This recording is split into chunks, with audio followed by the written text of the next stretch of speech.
Hello everybody, this is Roger coming back to you for a review.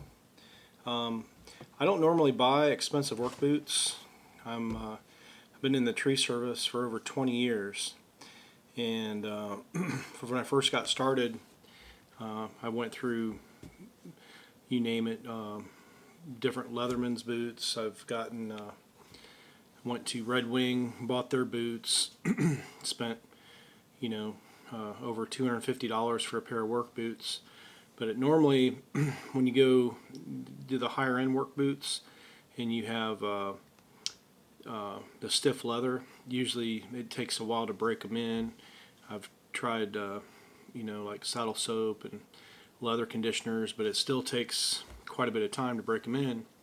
So I started buying the Walmart boots because I needed a way to, I need a small instep like right here to put your spikes in to climb trees, and that was the least amount of height I needed to fit the spurs into, because if you get too high of a heel, because I also work on the ground too, so after you get done out of the tree you come down and then you work on the ground, and it was like wearing a high heel. It's okay in the tree, but once you come down and you work on the ground, it puts more stress on the front of your foot.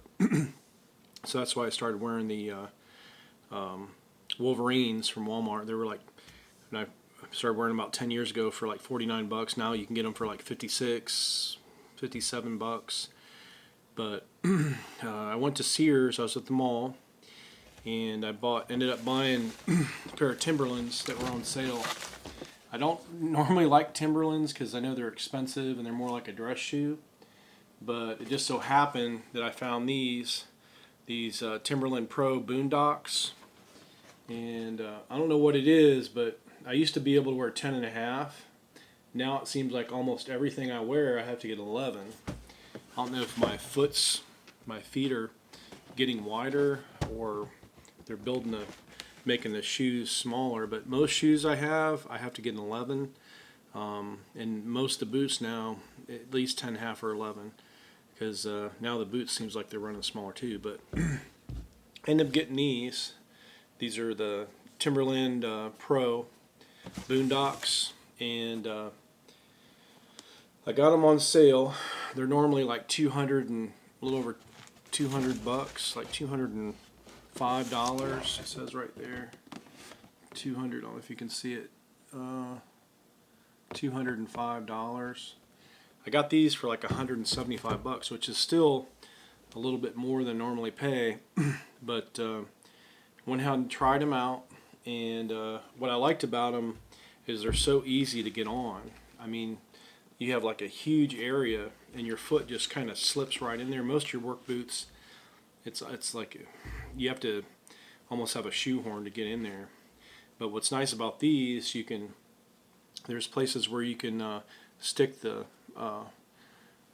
shoelace through, or you can hook it. And I was hooking it for the first couple days, and then I found out it's just easier just to lace them up and then just pull it loose, and your foot would still slip in. I was afraid if I laced them up they'd slip in, but there's enough slack to where you can slide your foot right in there. But so far I've had these boots probably about 4 or 5 days, and from day one they were comfortable, which is hard to say about a work boot. And I have a really wide foot, so normally boots are tight on me, shoes are tight on me. These have plenty of space, so if you have a wider foot and your boots are normally tight on you, these are an excellent choice.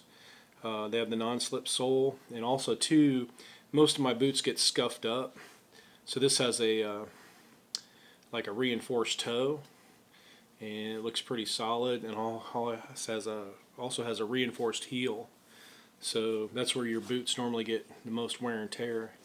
And I'll probably end up using some saddle soap or some type of leather conditioner, waterproofing. It says they're waterproof, so it probably has some Scotch Guard or some factory waterproofing on it, but I'm going to go ahead and put another coat on there because eventually they dry out and it makes the boots last longer.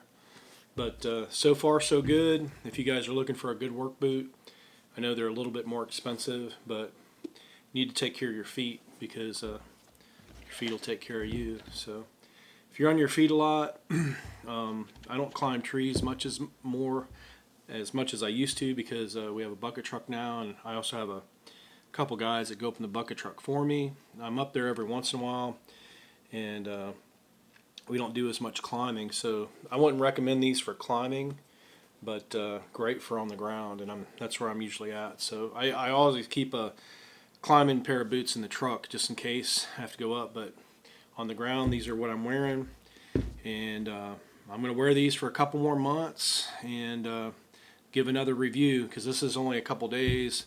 I haven't really put them to the test yet, but so far so good. So far, thumbs up for the Timberland Pro Boondock. So anyway, hope this helps you out.